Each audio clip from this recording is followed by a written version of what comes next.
What's up, beautiful people? Another day, another study. A lot of people, especially in the carnivore crowd, claim fiber is completely worthless, that it's not essential.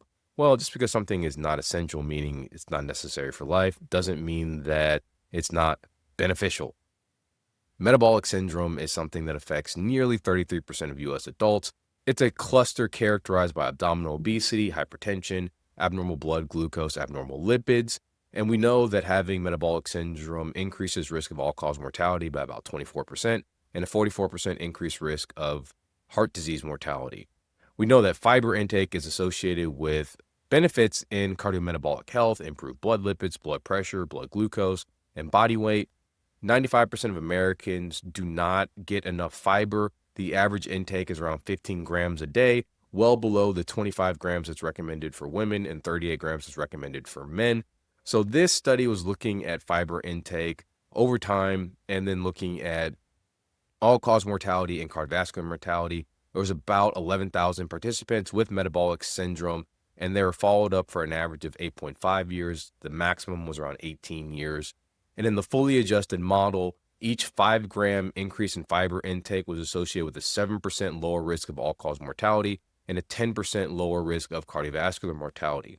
And when they broke it down into tertiles, less than 10 grams, 10 to 20 grams, and more than 20 grams, when you compared the lowest group to the highest group, there was a 20% reduction in all-cause mortality in the high groups. For cardiovascular mortality, the high group had a 39% lower mortality rate.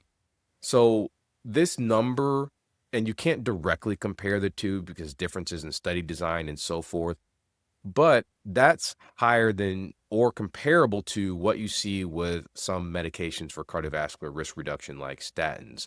Again, not directly comparable, but I think it's interesting that this is a pretty astronomical difference here just from fiber. For non-cardiovascular mortality, the high fiber group had a 15% lower risk than the low fiber group.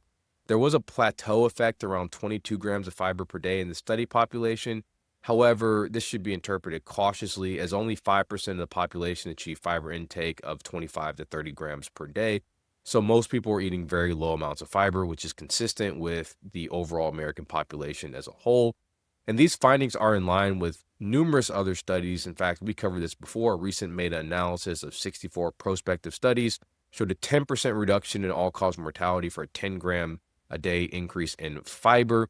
And then when they adjusted for certain phytochemicals called flavones and flavonones, the result still stood, suggesting that the impact was not just due to increasing more of these particular phytonutrients in people's diets, but there was an independent effect of fiber alone.